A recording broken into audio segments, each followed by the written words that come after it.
Hey, Derek here at Castaway Studios, this time in Studio 1, the voiceover studio.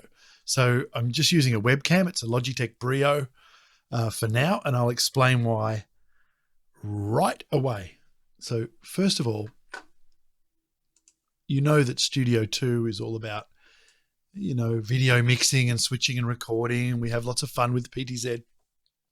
But this studio is essentially about recording audiobooks. It's a soundproof room. Now, I'm out here in the control room. I'm behind a double glazed glass from what you can see there. That is where the action takes place. But I just wanted to show you today what my setup is for recording vocals when there's a remote producer. So more often than not, tomorrow morning, I'm recording for a production company based in New York, and their actor is in Melbourne. So the actor comes in here, and I set up this link. And of course, I don't have to have my face on there all the time. I'll generally be like that, but sometimes when you're first getting it set up, it's a bit disconcerting for the producer to have just this voice from an empty room before the actual talent comes in. All right, so I'll run you through what's happening in the voiceover room. Normally that room is it's a podcast room, so the table you can zoom out and get some decent footage of up to 4 people doing a podcast. But right now, the microphone you can see on the boom arm is a Sennheiser 416 something, and it's fantastic for voiceovers because you can get it up pointing right at the mouth, off to the side. I do have exactly the same as this that will sit on there as well for tomorrow. And sometimes I take it off if it's like a fashion thing and they want to have a discrete video with the discrete microphone, perhaps off shot. But nice and close with the pop filter, it is fantastic sound.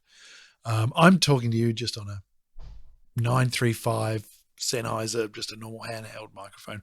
It's just the microphone I use in here, not for any production, but I just use it in here to talk to producers and also to intercom through to the control room. All right, so what's happening that you don't see, but it's causing you to see, is the system. So let me try and run you through what's going on here. All right, so are you ready? I've got a Canon M50 camera pointing at the talent. It's got a very, very wide angle. That is fully zoomed in right now, but it's got a very wide angle so I can bring it out and catch the entire 4-person table if I need be.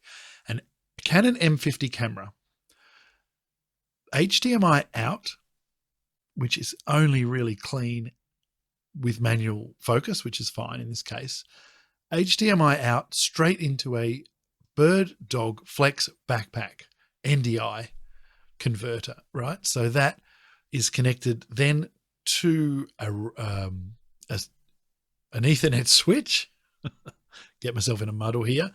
Connected into an Ethernet switch, which gives the unit, the backpack, its power and also brings the signal into my network. Okay, so that's that.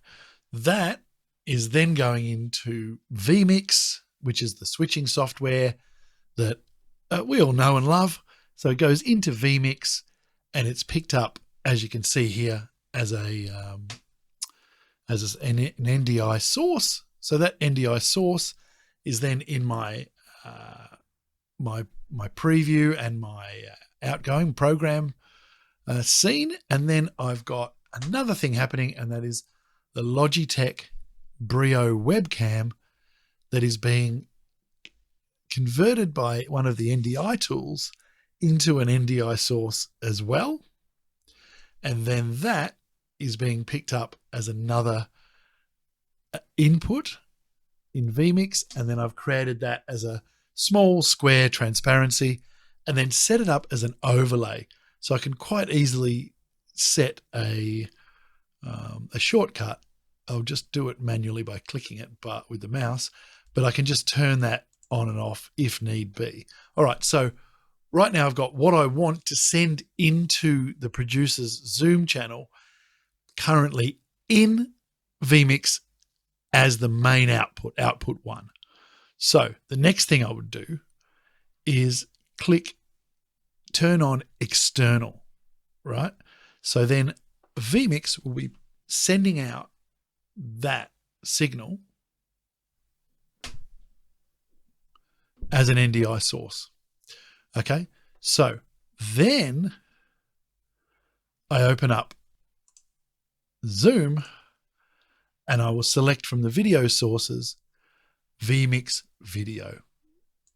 I was wrong there. It doesn't send it as an NDI source. It sends it as a video, almost like a proper video source, like a webcam. So from there, Zoom can pick up my output from Vmix as an stop saying that, as a webcam source, and that's what I've chosen. So other choices that appear on here are Vmix video, external to, virtual background, and then there's NewTek NDI video. Now, if I click that, that will actually pick up, because I've got that the NDI tools software currently set to take the particular HDMI, converted HDMI from the M50 camera and make that into a virtual webcam. They don't call it that anymore, but the NDI tools, that's what it does. So that should appear. So anything from that camera raw. So if I changed my zoom to that, it would just give me the exact same shot you've got, but I wouldn't have the option of making my head appear or making notes appear or anything sort of fancy I'd want to do. So that's it. The vision into the M50 camera, into the BirdDog Backpack Flex converter, into my Ethernet to be picked up anywhere I want. The place I do pick it up is in Vmix, and then I mush it all together and create whatever I want to do, whatever scene in Vmix. Then I make sure the external output is on. Okay. And then I can choose Vmix video as a webcam source in Zoom, and that's what appears in Zoom. Okay, so that's that side of things, but it's not over yet. There's the audio. So in Studio 2, it's really quite simple because I've got a Presonus StudioLive 32SX mixing desk. So I've got the mix minus is awesome. I can send out different computer-based mixes. So I can actually do the mix minus and send what I want to Zoom straight into Zoom. But in here, it's a slightly different story, okay? Because I use the Zoom Livetrak L12 in this room, which is great, but they don't have the USB mix minus that you see on the Rodecaster, which does run into its problems because you don't get to send computer audio to the person on Zoom. But there you go. So what I do here with the audio is in Vmix, I actually bring in each channel, so each microphone. So this microphone here is in channel 5, right? So I actually bring in as a source into Vmix channel 5. And I've got them a virtual audio cable, they call it, not lead. Silly me.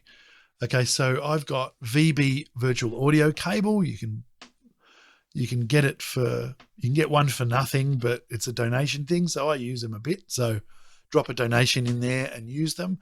So what it does is you're asking Vmix to send bus A, and not to anywhere real, but to send it to virtual audio cable A.